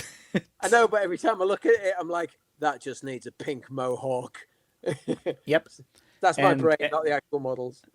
so if you actually have get in some, I also see turtles to fit into a nature themed army. So if you get some decent turtles on there as well, you replace the Pharaoh infantry with, yeah, Yeah. and then get it done. Just choose the right colors, and you have a nice, how to say, Easter egg model or regiment in there. Mm. Oh, we haven't Get actually been over the stats yet, have we? Yep, People want to nope. know what to do. You started, you carry on if you want. Yep, I think they do great because we get some speed 6, melee 3, plus defense 4, nerf 17 on the regiment with 20 attacks for 210 points. With the herd trait, we have crushing 2, pathfinder and wild charge d3. They are okayish. I mean, the elementals are the better choice in there, but then they have the herd trait. So if you go with a herd themed army, they are the one you want to go. Think they pair nicely with the scourge wings. That to be said, or with the tree herder and monstrous infantry. I'm not sure if this isn't because this is a large chunky unit, so they have a decent food rate. I'm not sure if I want to actually use the regiment in there because that's really, but then modeling opportunity that makes a great. I mean, you have a large base, you can get full diorama in there because you and make those really death centerpiece unit of your army, and do whatever you like in there. And 20 attacks on herd, you can get the strider, the barkskin on to push up the defense for plus. If they Yeah, hit, they hurt. and Let's put that's it the this way. thing. I think if you've got a herd army and you're looking for units that are going to dish out the damage, these compete closely with the Grimbrocks and the Centaurs. So you've got the faster ones in the Centaurs, the Grimbrocks, because they're Thunderous 3. If they're hindered, they are pants. So that's what I was saying earlier about the Strider order. If getting that off is super, super important. So Grimbrocks are either going to do a whole lot of damage or just a bit. But the Guardian Brutes with that crushing strength 2 and the melee 3 plus, 20 attacks, they're a lot more consistent sticking out damage. So I think having a mix in your army is probably a good thing. So if you've, yeah, I just mean, having and that they crushing have strength 2 instead of a lot of Thunderers, it just gives you one unit that's a lot more stable at kicking out damage. And 20 attacks on 3 plus is nothing to sniff at. yeah, and they have no restriction unless the greater elementals. So you can use more than 2 with that one. So I'm not sure if you want to because it's really a chunky large base. So that goes up using 4 of them just is a lot on the table that you need to work around to and move. But it's like might be to go with 3 plus the last one because there's the last unit in the support section has no trait, but it's more or less a herd themed one.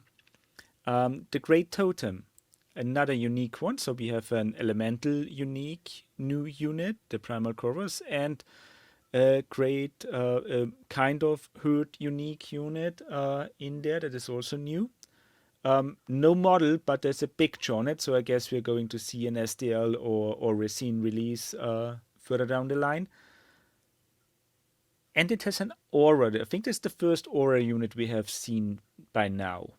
And it's a brilliant one. Oh. It's an aura, but it's a 9-inch aura, vicious combat, which is not for elemental or herd only. It's everyone. And it's also got rallying, and it's also very inspiring.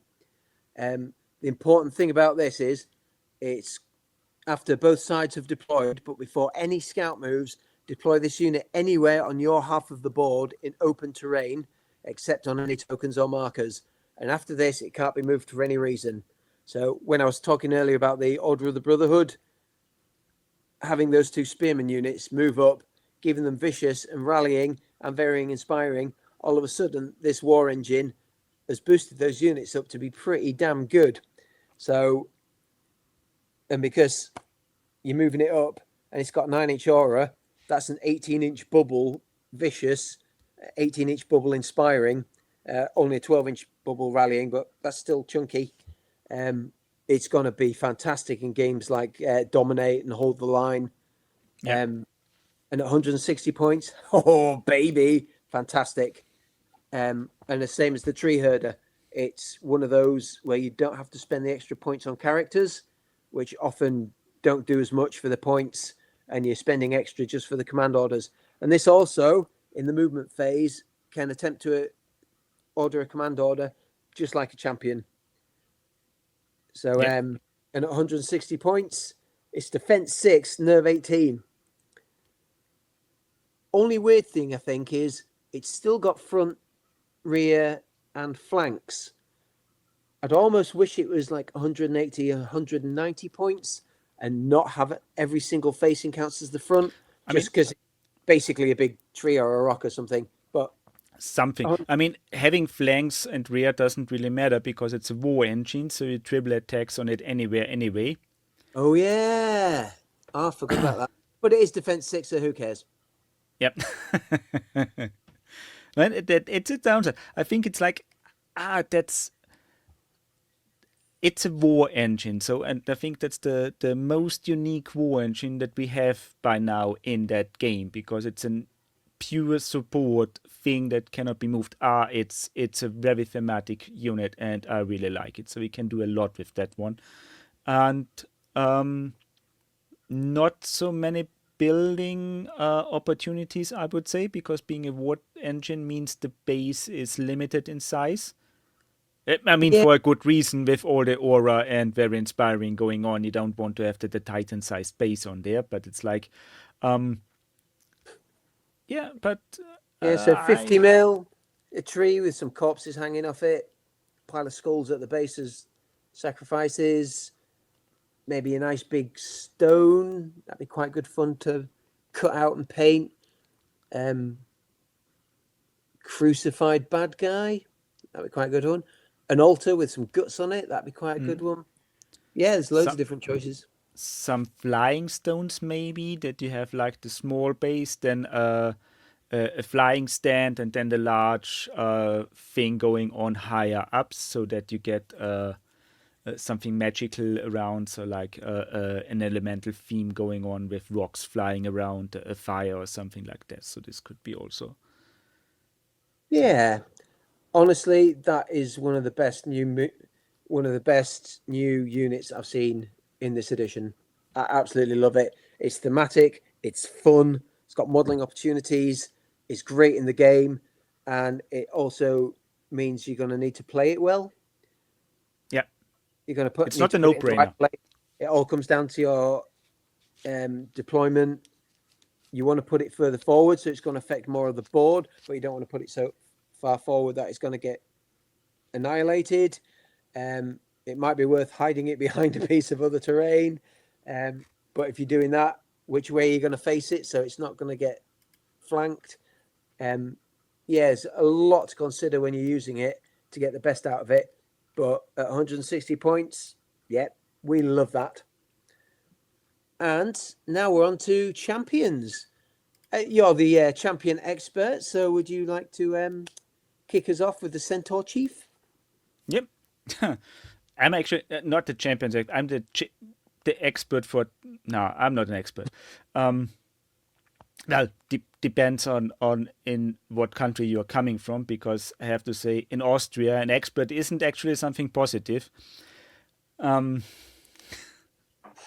we are weird in that regard. Yeah, I would. Let's start with the champions. Yidrin Thorn Creeper, the little nice fella. I would say that the best model of the whole Fracture release. 100% agree. It's gorgeous. Yeah, it's really that. It's also like based on an old artwork, but done right. It has the tactical rock. It has still enough free space on the base that you can make it your own by putting stuff on it, because it's like the one downside of having a full modeled base with some of the other champions is that you can't actually put additional stuff on it, so you can't make it your own, but have to go with it. In that case, there's enough free space that you can make something to fit it in your existing army or to get other models or little themes on it. Yeah, so I am thinking about doing some extra for rounds on the side to improve him a little bit, but let's see when I got the champions box with the models in. And he is speed 6, me 3 plus, defense 3 plus, 7 attacks, nerf 13 for 145 points. We got the interesting rule is he got heroic leap. So while he charges, he has the fly special rule, which is an interesting one to get in. So no fly movement, but he can jump over other units when he wants to get in. So it's more like the arrogance of a character. This combined with Thunderous 1, Crushing 1, Individual, Inspiring, Hurt Only, Feint, Leaper, Pathfinder, and Stealthy. So you got the Leaper plus the Fly on the charge, which is decent, I would say. 7 attacks, 3s with Crush 1 and Thunder 1, but he's very fragile. So a glass 3. cannon. Yeah. So I think he's but because of the Leaper, I think you'll basically spend half the game hiding behind other units until you find the moment that you want, and he's going to jump out and smack somebody important. Yeah, I mean, a second line hero, because inspiring with Hurt, he can hide behind his units and then like jump over them to attack. That's more or less the idea behind all these rules combined. So it's like doing the support from the back and then charge in when he sees the chance. Fits the model. I like it. It's a good champion. So based on the I guess we need to adjust the champions ranking once we have played a little bit with him. Yeah. Sorry? Okay. No, yeah, let's jump over to the to the Knight Champion. So we jumped back up last. Knight Champion? No, we've missed a load. Yeah, we missed a lot. I'm going now from back to front in the listening because I wanted to start with Yudrin first. Yeah, sorry. Knight Champion, what can we say? He's pretty much the same as he was before. However, he's gone up 15 points. And for that 15 points, you get Duelist 2. And units with the Brotherhood trait in this battalion have the 2 limitation. We talked about this earlier, so he unlocks the Brotherhood units, but they're only core auxiliary. So they're not going to take up any of your specialist choices, but you also still have to have all your basic core units before you can take them anyway. Yeah. So it might be a nice touch, but as an actual character, he's a Knight Champion on horse, defense 5, nerf 15. He's okay. Yeah. So if you want to have a duelist character in your army, you take him. If you already take him, you may get your auxiliary units in there. Mainly the infantry, I would guess, not the cavalry. It's like, yeah. If you, as said before, if you have your leftover very few Order of the Green Lady units or Brotherhood units and you want to play them in nature, you can. It's an okay way to do it. You get the totem to push them. Some command orders work on them. It's not the most meta and pushing army, but still playable and a nice theme. Yeah, just about playable, especially with the totem. Oh, yeah. And also the Knight Champion for those 15 points. He also has gone up to 5 attacks instead of 4. Whoop-de-doo! Yep. Which brings us on to the Druid. I'm a little bit upset because they're exactly the same points. They've got all the same spells, all the same stats, all the same rules, apart from they have lost rallying for elementals. So all my big, beautiful Earth elementals going up to nerve 18, I don't get that anymore because the Druids sat behind them, don't give them it. I was actually quite mean. I also gave one of my Druids Bastion, which is really sneaky because that gives a unit +1 nerve and makes it rallying. So although if you want your druids rallying, instead give one of them Bastion, give it to the Earth Elementals, and that rallies everyone everywhere. So it's upsetting they've lost that, but again, druids still one of the best things. You can never ever go wrong. For 80 points for inspiring an individual, and then you're paying out for whatever spells you want. Remember, we've got the new unique one. Your Bane Chance in there, your heal, you've got your Surge for your elementals, bit of Lightning Bolt, Wind Blast, and anything in the Arcane Library as well. I know Blizzard Wizards are a big fan favourite at the moment. In this list, I really, really rate Bastion just to boost the nerve of those Earth Elementals and all that extra rally, because it is a grind list. A lot of the Elementals is a grind list, and that just gives them that extra little, sometimes the extra turn just to stick around a bit more. And that heal is super important in this army. So, yeah, my current list, I've got 2 druids. I've actually got the old Keris and Charlotte models, and now they can be together. They can be together. It's so gorgeous and heartwarming and beautiful. They're on the same base together with a mushroom and a little rabbit. But yeah, having them together, that's my druid. And they stay behind my line with heal and surge and bastion, and they've done fantastic. And my other one, I've put on a forest steed with heal and surge because it's an elemental army. It's all they need, and the steed helps them get around. No longer having the rallying on that one's going to sting a little bit, but some you win, some you lose. Right. In comparison, we've got the tribal songweaver, who's not much different to a druid. Still defense 4, still he's got +1 to the melee. It's very inspiring, but it's 95 points. So for an extra 15 points over a druid, you're just getting very inspiring instead of regular inspiring, and it can't take spells. Yeah.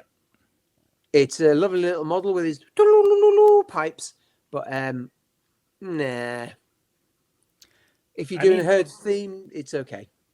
So the one thing that we need to keep in mind is not everyone is playing 2,000 points or more, and I've come to appreciate the, let's call it the banner bearer or the army standard bearer type of unit in smaller games. Like when you play 1,000 points and you need that very inspiring, comes in very handy when you only have a single character on there. And it's decent for those kind of chunks. So it's not like, of course, in the full tournament meta with 2,300 points, as hard as possible on everything, winning lists, he may lose out to the druids. On the other hand, if in a herd-themed army at 1,000 to 1,500 points, they come in very handy. Yeah, I could agree with that. In this list as well, it's got some very good, especially if you've got the totem, and that's very inspiring bubble. He's not going to be quite as needed. The tree man having the extra, that's for elementals only. Yeah, he's all right. Like I say, he loses out to some other units in the list, but again, it's a nice model, and it's still a cheap character. So he's there if you want him. Yep. And now we're up to Forest Wardens. I'm not sure how I feel about Forest Wardens anymore, because they've actually gone up 10 points, and you don't get anything for that points. Yeah. Except, obviously, Verdant's gone to Elemental. In the last edition, they were fantastic, because they had virtually the same stat line, apart from the D6 extra attacks, and they were only 90 points. So they were super versatile. You could get in some extra combat. Flanking was great. They were fantastic chaff. They could run off and steal objectives. But now, 160, you add on that surge, they double the amount of points. And I just don't quite see it. Yeah, I mean, just not having the surge. I just don't quite see a place for them in the army anymore. I think they're just too expensive for what they do Yeah, and I what mean, they it add. depends what you want to do, because the druid is, again, how to say, I see the place in lower points games when you want those hybrid units, because you want, like, you're playing 1,000 points, you want the surge in there, but you also need a combat character, or because he has a decent defense, he has a good amount of attacks with crushing 2 that doesn't, the druid does not add nothing to it, and so you take the forest warden and like a tribal song beaver for your 2 heroes on the lower points game to Yeah, cover those things. Yeah, in an elemental army, I can see his place. Not in the full scale. Like, if you go larger, you have better options, but on the smaller scale, and if you want a niche theme, let's put it that way, I can see it working. I'm still not sold. I think I'll have to use a couple of games with them. Yeah. It's I not a mean, bad. It's not a bad unit. D6 plus 3 attacks can be a lot or not. So this is, I Yeah, think this is where it has. So if you are bad at rolling attack dice, it's possibly not the best unit for you. I said If you know how. I do like them. I really love them in the last edition, but it's just that extra D6 attack, and they can cast commands, true, but that extra D6 attacks for that 160 points, I'm not quite sure it's there for me. Never mind. Which puts Yeah. us on to the Centaur Chief, and again, only 2 of these. Take it away. Well, I mean, crushing 1, thunderous 2, pathfinder, inspiring, nimble individual with 5 attacks, 14 nerf, 155 points at def 4, melee 3, speed 8. Yeah, your regular cavalry hero, I would say. It's an okay unit. Yeah, Um, he's actually gone up 10 points from the last edition, from yeah, the last list as well. He's okay. got a Is nice it? model as well, so Yeah, we have that. model's nice. Yeah, and yeah, it's, I think, herd themed. If you want to go with that cavalry theme, it's a decent choice. And yeah, I think he There has is, its niche. yeah. I'd be tempted. I really like the model. I'd be tempted to use the model as a champion in an actual unit as opposed to having him as an individual character, because there may or may not be a better choice coming up. Ooh, what could it be? We're about to find out, because that's all the champions. We're now into the warlords. I'm going to cover this next one because is one of my favorite ones in the game, and that's the Wilt Father. Still the same stat line, but 310 points. Cloak of Death, Crush 3. He's got all the fearless, Pathfinder, Scout, Strider. Very inspiring, and that's very inspiring across the board. Really, really, really important for this one is he gets a +1 modifier when rolling to issue command orders to units with the elemental trait. So this may be one of the major changes I make to my list, because now that Strider's gone from a 4+ to a 5+, it's not that reliable anymore for my water elementals and my hammers in terrain. But by probably might swap out a druid and a horde of earth elementals, put him instead, probably doing more damage than the earth elementals, and I'm getting that Strider on a 4+ on 3 dice, which I really But need to go off. So it gets I think interesting with the warlords now, because you have, he also gives the options to change one of your forest chamberlains into a def 4 melee 3+ unit. it can. That's any in the list. Last year I used a Verdant list, and this is brilliant. The melee 3+, but the problem is now the scout's only your basic movement, whereas before you got to double your movement as a scout, so you could basically pretty much set up on the center line. You had a lot more surge, so you could. It's not a Verdant army. Isn't a very good army. It's not very versatile. It's not as tough as an elemental one. It doesn't hit as hard as an elemental army.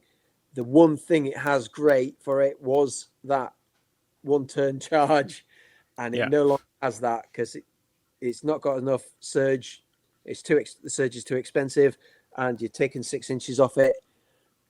By now having these defense 4, you're basically putting them 6 inches forward to get taken off in one go by enemy flyers. So I mean, if you can still mix and match. You can have your Def 5 units go first to protect your melee 3 units. if I was going to do a verdant list in this edition, I'd have a long line of Defense 5 Forest Shambler troops in front, and then I'd have all the regiments with melee 3+ behind. I'd have a totem, which gives them all the vicious. Yeah. I'd have the Wilt Father backing them up with Cloak of Death and the command orders, and for a druid in there to give them Bane Chant and a bit of extra heal. But also, Forest Shamblers are only 165 points. I mean, it's 16 attacks. They're not going to do a huge amount of attacks.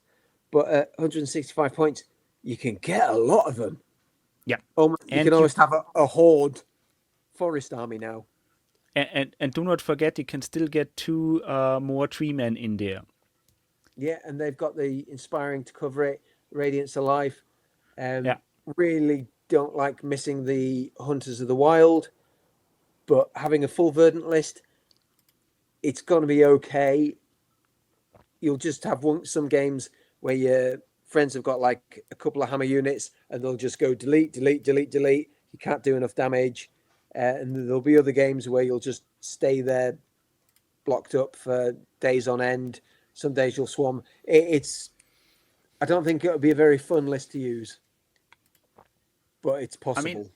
I mean, fun list, at least for the model opportunity, I would say you got the Wildfather, you put 2 free tree herders, you put in some Spirit Walker troops, then you get your Forest Chamblers in core, and maybe some Beast of Nature in there for a full tree army. At least it looks great. From that point of view. So that is like, it looks good. It's an awesome looking army, and you might get it to work. So I would need to test that one if it's really working out as I think it is in my head, because I haven't thought about doing a full tree army before, because there was always mixing elementals and things like in there, the more dangerous stuff. But just to have the free tree herders with the warlord on there and the forest shamblers as core it already looks good, so it might be decent. So not the most dangerous armies you could put out there, but okay-ish. Yeah, okay-ish. It's again like the Brotherhood. It's another option. Yeah. And you don't have to have full verdant. You can mix and match. Forest Shambler troops are still fantastic. For the points. Quite often, I'll just have a Forest Shambler troop, 120 points, defense 5. I'll just put one out on its own, on a flank behind terrain. It's because it's defense 5, and usually you're going to have it in terrain because it's shambling anyway. You're going to have to take quite a hefty unit to go and kill that. So you're probably going to be wasting a lot more points than that 120 to take off something that tough. In which case that unit's going to be out the game, or you leave it well alone and it slowly spends the rest of the game shambling around the side to take somebody in the flank on turn 5 or 6, or it just walks up the board, claims the table quarter or whatever. And even if somebody does reach it in a later turn, it's defense 5. So Forest Shambler troops are fantastic and they're very good chaff.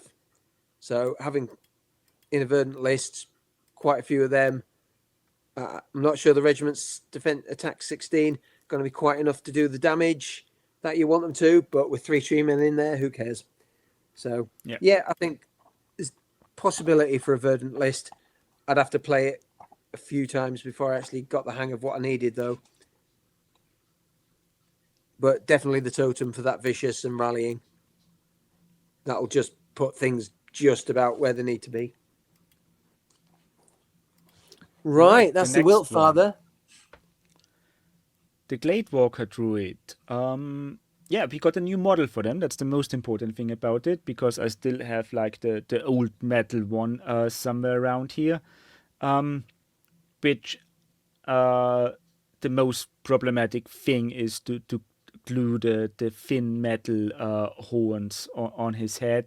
In the past, it's like I hate working with metal to a point. Yeah, so a nice little resin model, more dynamic, and I really like that one. So for the unit itself, first of all, units of water and earth elementals in this battalion are core choices. Thank you, boys and girls. This is what stopped me swearing, because currently the Glade Walker Druid is my warlord, and all my core choices are water and earth elementals. So Yeah, it's although the Druids have lost rallying, the Glade Walker Druid now has rallying, so there's still rallying in the army. A lot of my army is still going to be fine, but just not quite as much. I mean, 140 points, it's gone up 15. And also the elemental affinity, it still gets elite, but you can't cast Surge twice, which you could before. yeah, It didn't come up often, but Surge 8, being able to cast that twice, it just gave you that extra edge, and that meant your other spellcasters, that freed them up to cast Bastion, or it freed them up to cast Heal, or freed them up to move to the other side of the board on the Steed and cast Surge on something else. So it's gone up 15 points, and it's probably got worse because of that. But again, the rallying, having taken that of the Druids, and I have to have this in, so my elementals are core choices. So I'm still going to take it. It's okay. I don't think it's not quite as good as it was, but it's a change I can live with. yep. I mean, you also got yeah, you have Surge 8, Heal 4, Fireball, and Hex as an option.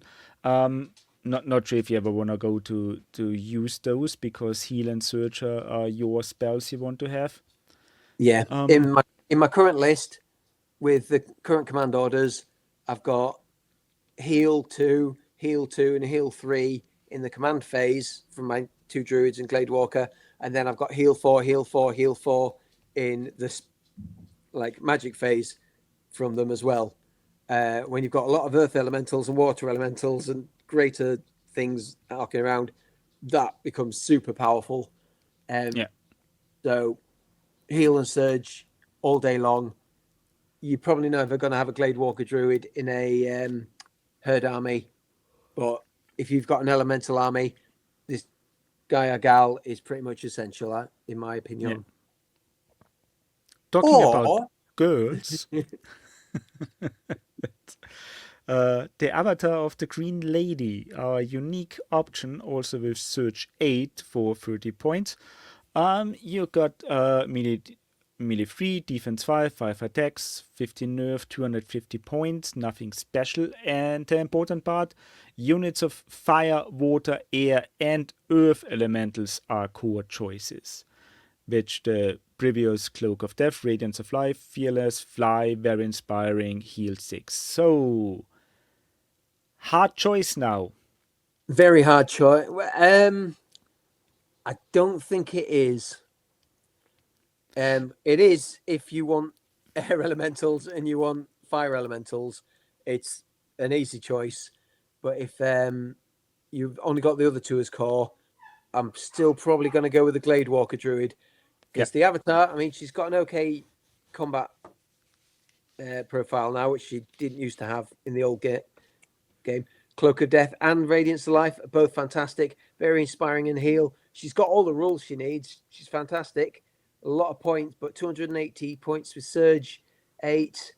I think you need her for the unlocking. Everything else, she is a lot of points. And at that point, you're going to be like, what am I going to... It all depends on your army. What do you actually want her for and what do you need her for? Right. And that's a lot of points for a support character, no matter what she does. I mean, she does great things, so it's not that she's not worth the points. It's just that, yeah, it's Yeah, as I said, it's a hard choice. You really need to know what you want. It's not a no-brainer. Like when you start on with elementals, do you want the verdant army? Do you want a water or earth elemental army, or do you want a fire and air elemental army? And then here are your warlords to choose from. So I think this is actually something great because it's not a no-brainer in there that one of those is the best. It's not one is the clear choice over the others, and you have to think about what you want to build your army about now and what yeah. units you want to choose. As I said, specifically for me, for the water and earth elementals, they're all my core. I've got one troop of air. I don't have any fire because I just never got around to getting the models. And I've got a greater one. I painted some fire. That was fun. I don't need any to do it again. If that wasn't the case, the Avatar of the Green Lady would be a good choice. I look at those points and go, that's painful. But again, she does a lot of stuff. Can't deny it. That's a bloody good list of rules for a defense as well. Heal 6 and Radiance of Life is amazing, especially when you've got like Earth Elemental and Tree Herders knocking around. So, yeah, she's a great choice. What do you think of the model? Um, I would paint it differently. I like the model. It's the I mean, one thing that is missing from the initial preview was there was no back view of her because she has the earth. I mean, she is like all elementals at once, and you only have fire and water on the front and earth elemental on the back that you could see just a little bit on the edge on the preview model. So this was a turner. When you see the full model, it looks better. And then it's like it how to say there are too many colors on there for that model. Yeah, I Like, like the upper half. I like the trees coming out. I like her head. She's got a bit of a weird nose, but that might just be the way it's painted or photographed. yeah, I understand what they're trying to do with the skirt. I just don't think it came off very well. I yeah. don't know whether it's the painting or what. So if I did go for that model, I'd just chop it in half and do something else with the bottom. No, It's top I half. The would top keep half's it. very. The top I half's would very just make dynamic. the The yeah. bottom's just Sorry. a bit.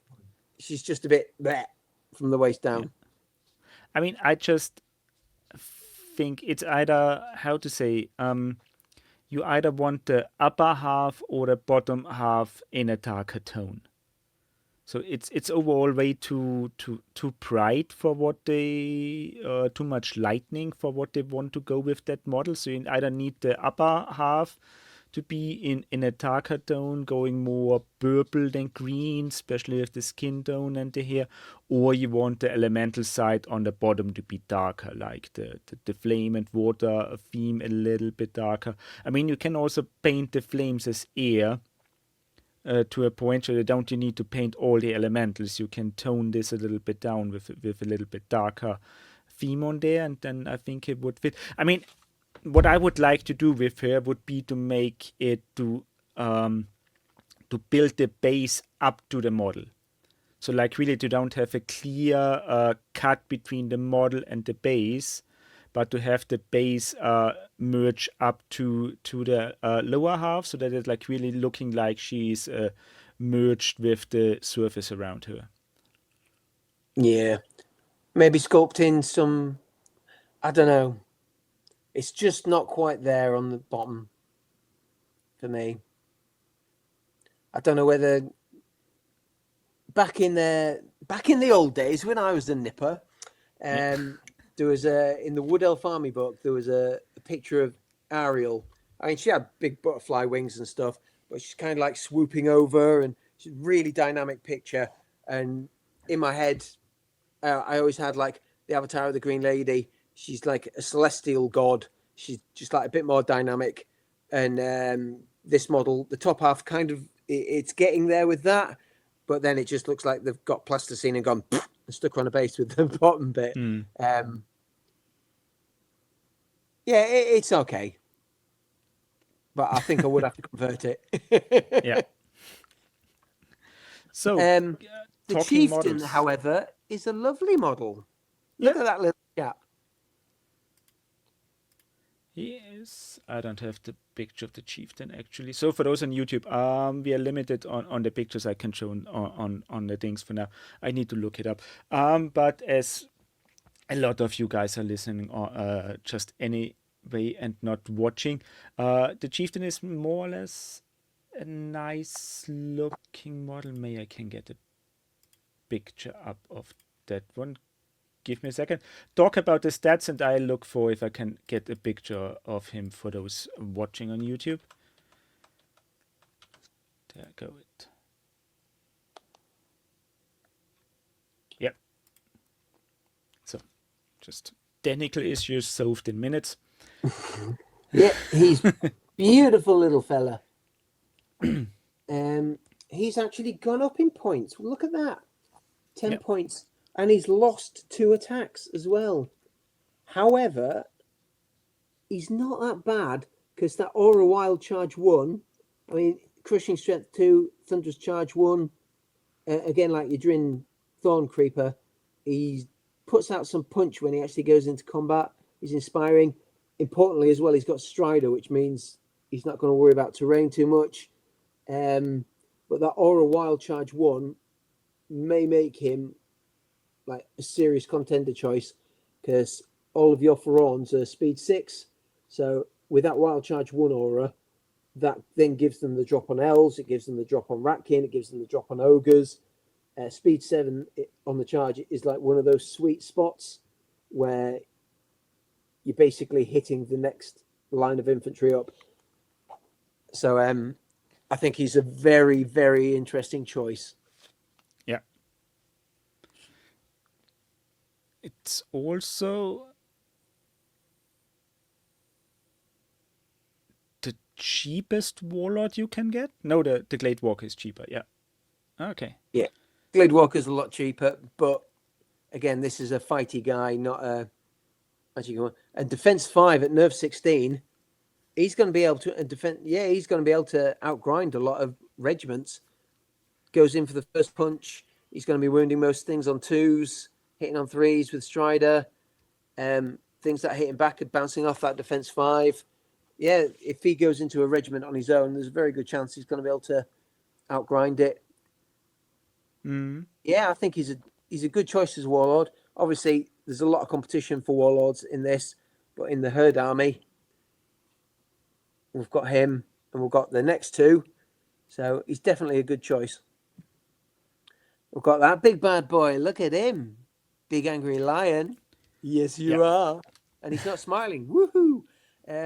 So he is the avatar of the father. He's speed 9, melee 3+, defense 5+, 9 attacks, 19 nerve, 310 points, which is not cheap. But for those special rules, he's got a vicious aura. He's got crushing strength 2, fly, Pathfinder, Strider, all important Strider, Thunderous Charge 1, and inspiring as well. So he's an absolute beat stick. So he doesn't have wings, but I'm guessing for that fly, he's just going to jump over stuff. With those stats and that Strider, the aura vicious, he's expensive, but boy, does he do some serious hurt. Yeah.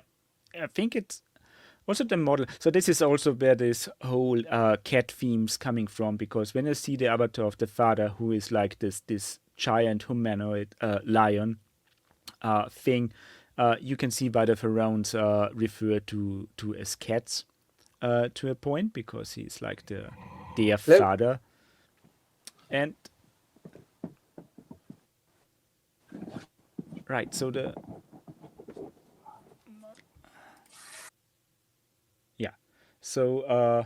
it's a decent model. It reminds me to a point to the Xirkali, the big wolves. The Wildfangs. Wolfhound. Yeah. Yeah. It's so, what you want. It's the Lion King, isn't it? It's the lion stood on the Pride Rock going out. I don't know the correct. So don't think too much of it. We don't want to get a copyright strike from Disney in here. It's never mess with the mouse. And Yeah, So it's a decent enough model. I'm not sure about the paint job because it's how to say too much brown for my liking. I would have gone with a lighter tone on the main and maybe it reason, but it's a yeah. I like it. Definitely get that one yeah, just to paint it. And yeah, rules wise, it's another good option. So if you want to have this big, so those are the two avatars now. So we have two more or less expensive avatars. Both are decent. Um, One gives unlocks, the other one gives an aura. that vicious aura is pretty juicy. Yeah, But if you're taking the totem as well, that also gives the big 18-inch vicious bubble. yeah. So they'll be clashing. So maybe take one and not the other.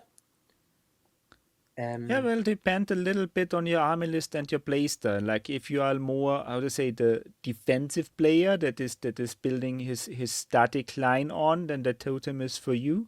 While if you want to have a bit better mobility, your hard hitting, fast hitting units, I think the Avatar of the Father is the way to go. So he fits decently in a cavalry themed army.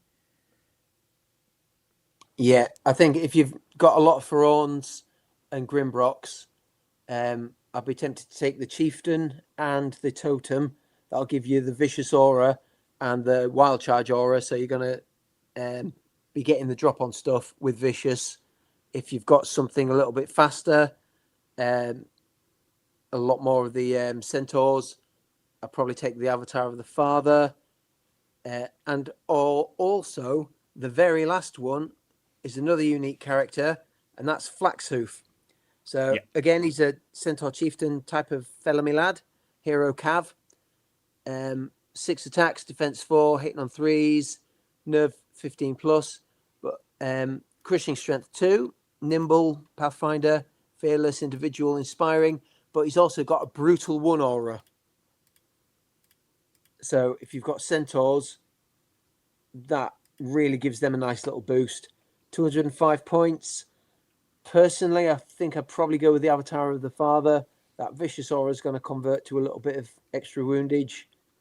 And also, don't forget that Brutal 1 Aura also translates kind of as Dread. So Yeah. if you want that brutal extra punch from the Brutal, you could just take a unit of Spirit Walkers instead, stick them in your line, and he's going to do, it's more unit strength. It's not taking up a Warlord choice, and supporting the rest of your army is doing pretty much the same thing. So Flaxhoof is a nice choice. I think he'd do well alongside some other Centaurs. I'd probably take him over the Centaur Chief pretty much every day of the week. But there's just a lot of good options here. Between the Chieftain, the Totem, the Avatar, and Flaxhoof, you've got a lot of things that really, really are good additions to the rest of your army. Yeah. So for Flexhoof, I expect because we got an artwork in the book, but no model pictures. So I expect that we either get an STL release later on, or some resin upgrades, and you would be able to build one out of the plastic kit with the right parts. Yeah, the picture looks like he's got some big old horns on the side of his head. Yeah. So it might be a bit more cow than cat. Yeah. So, yeah. So model options, maybe not yet. Soon, some opportunities to build your own. And yeah, so we have for the herd, there are 3 different auras to choose from, with 3 different price points to choose from. More or less defines how you build your army. So what unit you want to. So you either choose the warlord first and then build around him, or you have the units you want to play and then choose the warlord that fits that units.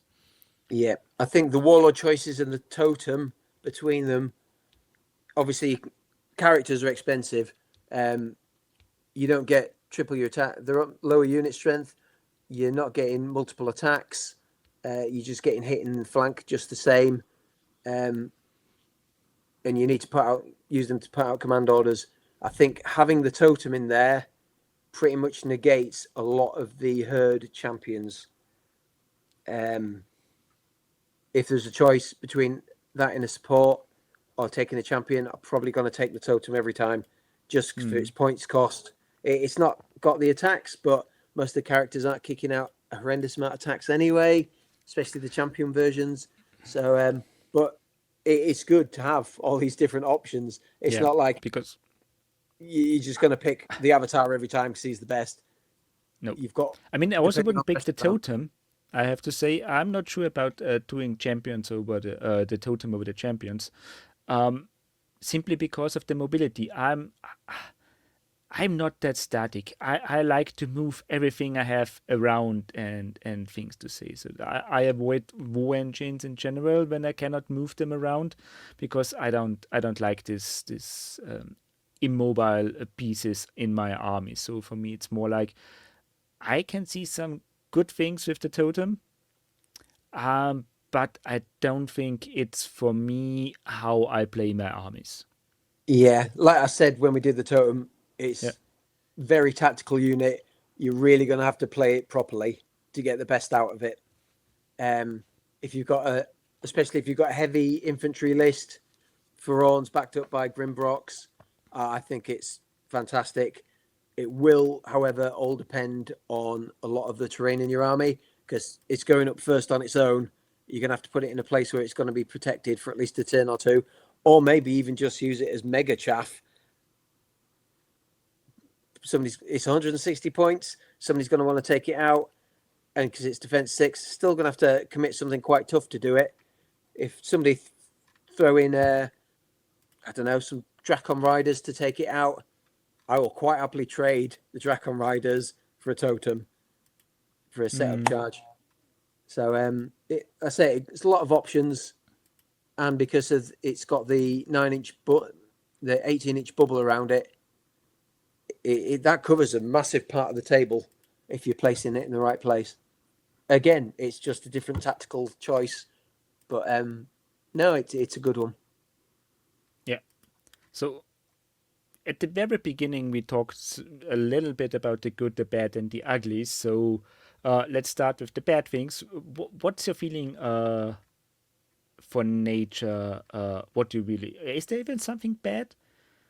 Um, Or I think the Brotherhood, if you're going to put something in, at least do it properly, guys. Just having one champion is okay, but having him then unlock units which aren't even, you can't even use as core choices. They just it feels like they've just been shoved in as an afterthought just to keep people happy, as opposed to actually making them an integral good part of the army. You can just about put them in there, but I don't think it's really worth it. So that's the only bad, really. then we Um, have a lot of good things. What's the ugly? um, The totem combined with the foreign infantry, it's gonna get ugly very fast. honestly, I've read all the lists. I've played quite a few tournaments now. I've studied all the lists in depth.